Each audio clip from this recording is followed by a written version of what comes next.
Welcome back, everyone. Ready to dive into another fascinating story? Always. What have we got today? Today, we're taking a look at the life and legacy of Phil Lesh. Oh, wow. Yeah, the Grateful Dead's iconic bassist. Right. Sadly passed away just recently, at the age of 84. Yeah, I heard that.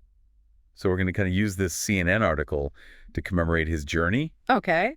and kind of go through and see what made him so impactful. Cool. And what might surprise some people is that his path to rock legend wasn't exactly a straight line. You think with rock and roll, you just kind of pick up an instrument and go, but It's not always like that. No. It's so much richer than that. yeah. This wasn't some kid who just picked up a bass, Oh, boring. in his garage. Yeah. The article really highlights his early years and how they were immersed in classical music. Oh, wow. Can you believe this? Hmm. He played violin and trumpet Wow. and even earned the second chair spot in the Oakland Symphony Orchestra That's incredible. as a teenager. That's pretty serious. Think about the discipline Yeah. and technical skill that takes to Absolutely. achieve that so young. For sure. Really speaks volumes about his dedication and talent. Yeah. And this is all even before the Grateful Dead even entered the picture. Right. Okay, so we have this classically trained musician. Mm-hmm. How does that translate into the bassist for a band Yeah. known for its free-flowing improvisational jams? Yeah, it's like they're two opposite ends of the spectrum almost. It's a really interesting question. Yeah. And that's where the story takes this turn. Yeah. 1965. Right? Phil's working as a mail truck driver Really? and a sound engineer at a radio station. So nothing to do with...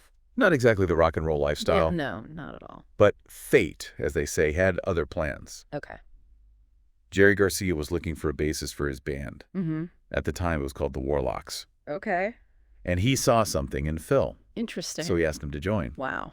And it's almost unbelievable that Phil was still learning the bass at that time, Oh. taking lessons from Garcia himself. So they're both kind of learning together. Imagine that, Yeah. a future rock legend taking lessons from another future legend. Wow. Talk about a unique musical partnership in the making. Yeah, for sure. They were both pushing boundaries and teaching each other. Yeah. And I think that's where the roots of the Dead's signature sound took hold. Right. Because it wasn't just your typical band dynamic. Yeah. One guy's the lead, the other guy follows, but it sounds like... It was more than that. Yeah. They weren't just playing their parts. They were listening to each other. They were having this musical conversation. Right. And it wasn't about one person leading. It was a give and take. It was about this back and forth Yeah. that allowed their music to evolve in real time, That's so cool. which is really interesting. And that's hard to do. And it wasn't always pretty No, I can imagine. or perfect. Right. Phil even admitted that sometimes it sounded I was about to say, it couldn't have always been... like a bunch of garbage cans being thrown down the stairs. Oh my gosh. But out of that chaos, Yeah. they were creating something new and exciting. It's like they were okay with making mistakes, Yeah, which is how you innovate. I think so too. Yeah. The article even quotes Phil, Oh, really? describing their live shows this way. Okay. It's always fluid. Mm. We just pretty much figure it out on the fly. Wow. You can't set those things in stone in the rehearsal room.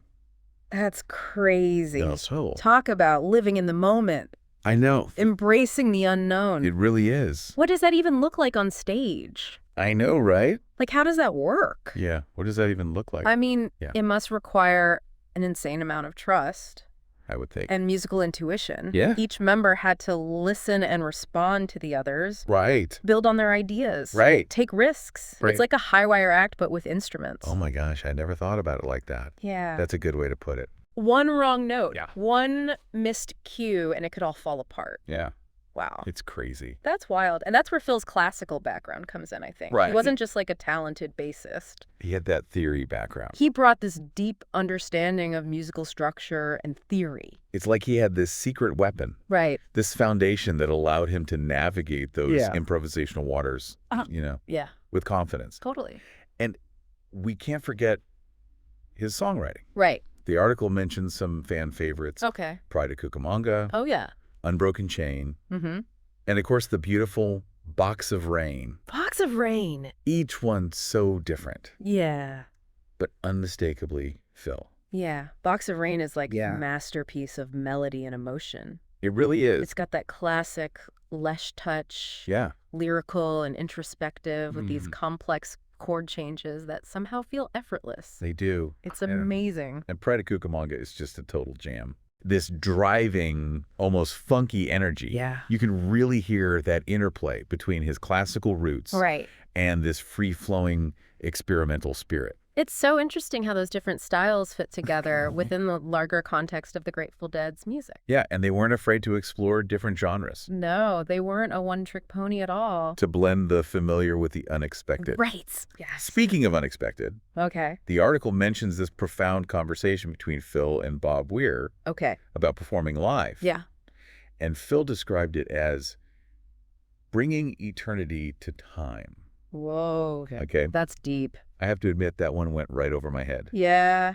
What did he even mean by that? It's a heady concept for sure. It is. I think what Phil was getting at Yeah. was this idea that music, Okay. especially the kind of music the Grateful Dead were creating, Right. can transcend the ordinary boundaries of time and space. So it's not just about listening to a song. It's about being transported to another realm. Precisely. Okay. And this idea really resonated with their fans. I can see why. They weren't just passive listeners. Right. They were active participants in this shared experience. Yeah. That's a big part of what made the Dead so unique. It wasn't just about the music. No, it was bigger than that. It was about the community that formed around it. It Absolutely. was a movement, Yeah. a way of life for so many people. For sure. The article quotes Phil as saying, Okay. it's the community that really generates this music. Mm-hmm.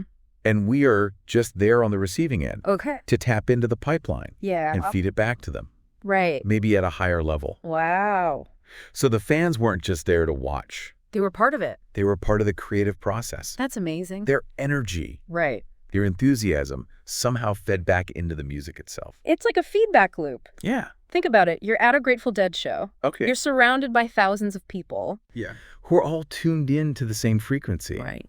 There's this collective energy, this sense of unity Yeah. that's almost palpable.